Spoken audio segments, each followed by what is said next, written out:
comprend bien qu'il y a une partie du CO2 qui a été passé par la végétation qui se retrouve dans le sol. Donc le but, c'est d'augmenter cette quantité-là. Ou en tous les cas, ne pas la diminuer. À La Réunion, par exemple, on est dans une région volcanique, tropicale, les sols sont extrêmement riches en carbone.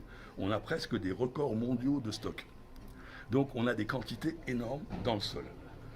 Ce qu'il faut faire, c'est les garder dans le sol. Parce que si jamais on a l'inverse de la décomposition, ce qu'on appelle la minéralisation, le carbone organique redevient CO2, c'est-à-dire sa forme minérale, eh ben, on va contribuer à en mettre encore plus dans l'atmosphère.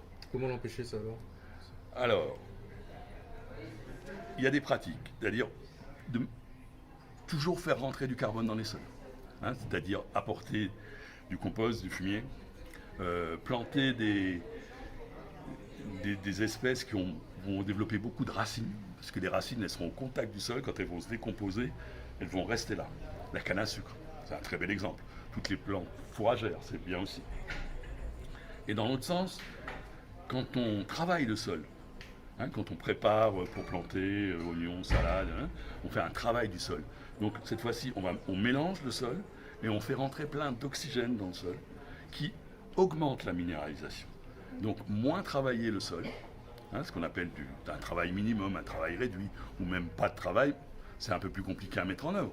Mais moins travailler le sol pour qu'il y ait moins de carbone qui s'en aille, et toujours penser à nourrir le sol en carbone, et en tout cas conserver ce qu'on a.